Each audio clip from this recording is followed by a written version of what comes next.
World War II is often framed as a moral epic, democracy against fascism, liberty against tyranny, humanity balanced on the edge. That is true, but incomplete. Beneath speeches, uniforms, and propaganda ran a quieter engine that determined how long armies could fight and how quickly they could recover. Money. Tanks, ships, and planes are feats of steel and chemistry, but none of them move without payrolls, fuel contracts, insurance, and credit. The war map we recognize was drawn not only by generals, but also by ledgers. To understand how money shaped the conflict, we need to rewind to the wreckage that followed World War I. The Treaty of Versailles saddled Germany with reparations that crushed the Weimar economy. By 1923, hyperinflation turned salaries into ash. Into this chaos stepped international lenders, especially in New York and London. The Dawes Plan of 1924 and the Young Plan of 1929, presented as stabilization, were also structured opportunities. American banks extended credit backed by German tax streams. Industrial firms rebuilt with foreign capital, imported machinery, and technical expertise. Those rescue lines propped up a fragile recovery and planted the capabilities later mobilized for rearmament. By the way, if you love money, subscribe to the channel and give it a like. Now, let's continue. When Adolf Hitler took power in 1933, rapid militarization required money, materials, and technology that Germany did not possess in sufficient quantity. Autarky was promised in speeches. Reality demanded inputs from abroad. That gap was bridged by capital ties, patent swaps, and corporate structures that crossed borders. IG Farben turned chemistry into strategy, producing synthetic fuel, rubber, and explosives precursors for a resource-poor nation hungry for power. Krupp and Thyssen expanded armaments capacity. American corporations, through subsidiaries and licensing, passed along know-how. Standard Oil's specialized fuel additives reached German refineries via neutral intermediaries. Ford's German arm and General Motors' Opel built vehicles that later served the Wehrmacht. The flows were legal under the rules of the moment, controversial in hindsight, and crucial to capacity. Across the Channel, the Bank of England prioritized continuity in finance even as politics darkened. Governor Montagu Norman maintained cordial ties with Hjalmar Schacht, the Reichsbank's architect of credit. In 1939, after Germany occupied Prague, a procedural decision became an ethical fault line. Czechoslovak gold held in London was transferred to the Reichsbank's account. Officials cited custody obligations and central bank practice. Critics saw compliance dressed as neutrality. The episode exposed a persistent truth of high finance.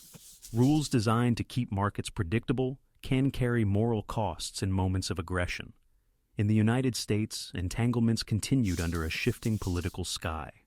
The Union Banking Corporation of New York had links to the Thyssen Group, and among its directors sat Prescott Bush, father of a future American president.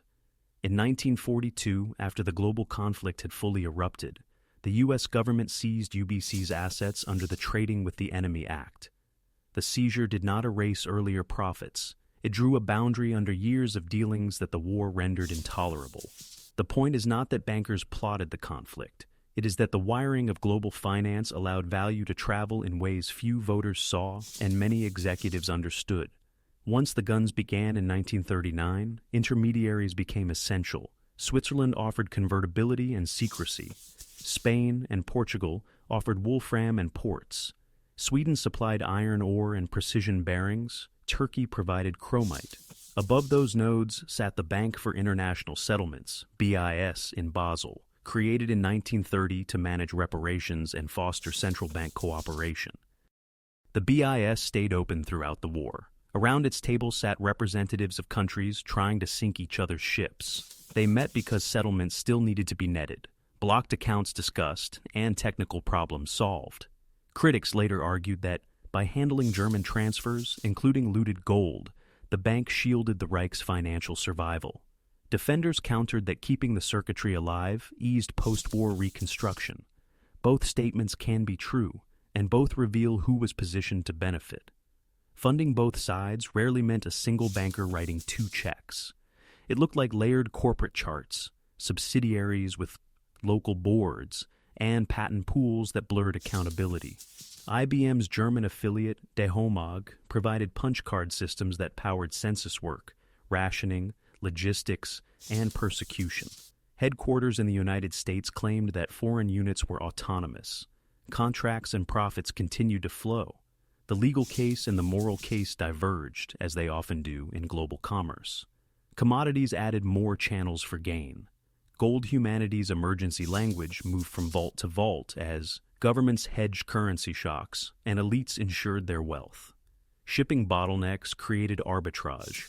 Traders bought where insurance costs killed demand and sold where fear inflated prices. Swiss vaults accepted deposits from Allied ministries and from Nazi officials. In the marble silence of a private banking hall, assets could sit undisturbed even when their owners would have killed each other outside. The logic behind these decisions was remarkably consistent. Preserve optionality, diversify exposure, protect solvency. Some of that was prudence under uncertainty. Some was opportunism. None of it would have mattered if credit had not translated into capability. But it did. Synthetic fuel kept engines turning when blockades cut access to crude. Tire replacements from artificial rubber kept vehicles rolling. Foreign licensed designs hurried production lines. Logistics converted line items into firepower. Schacht's Metho bills show how accounting tools can shape arsenals. Issued by a shell company, guaranteed by the state, and discounted by private banks, the bills hid rearmament off the official budget. Firms accepted them as payment. The Reich promised redemption later. As long as confidence held, factories ran and statistics looked tidy. It was fiscal camouflage that relied on trust in institutions and indifference to what lay behind the numbers. On the Allied side, finance also sculpted outcomes. The United States turned its industrial base into an arsenal through the Reconstruction Finance Corporation and the War Production Board. Lend-Lease extended credit and materiel to Britain, China, and the Soviet Union, trading paperwork for tanks and timelines. Sterling balances accumulated across the empire. Dollar credit stitched the Atlantic Alliance together. Automobile companies leapt from sedans to bombers and tanks under government guarantees. The difference is not that one coalition used money while the other used force. It is that each coalition built financial architectures suited to its politics, resources, and horizons. The BIS's neutrality captured the paradox.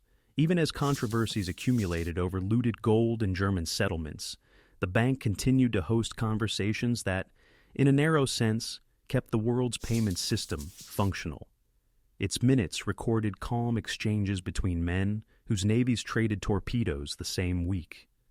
Critics later insisted the bank should have been shut down on principle. Defenders replied that without a neutral clearing node, restarting liquidity after 1945 would have been harder. Whatever one's verdict, the institution survived scrutiny and moved naturally into the Reconstruction era.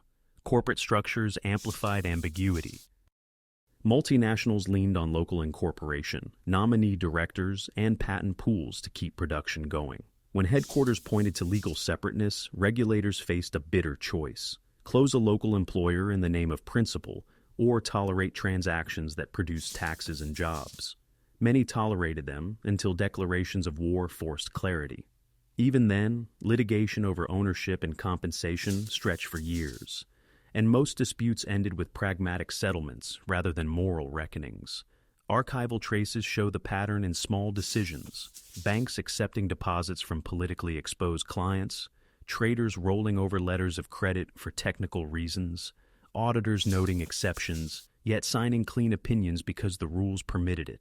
No single signature won or lost a campaign. Collectively, those signatures lengthened the war's endurance by smoothing cash flow shocks and converting political risk into billable services.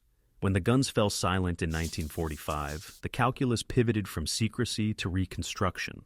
The Marshall Plan demanded coordination of procurement and exchange controls, and it rewarded institutions that could step smoothly into the role of trusted intermediaries. Bretton Woods stabilized currencies and trade. West Germany's economic miracle relied on currency reform, credit to small industry, and export integration. The very bankers who had navigated neutrality brought expertise in bond issuance, capital budgeting, and cross-border settlements. Many were indispensable, few were eager to revisit choices made under the cover of technical obligations. Telling this story does not reduce World War II to a spreadsheet. It restores a missing layer. Alongside beaches, sieges, and liberation parades stood a choreography of credits and debits, of loans dressed as lifelines, of neutral boardrooms, where opponents met without uniforms to settle accounts. Power does not only live in orders or on battlefields.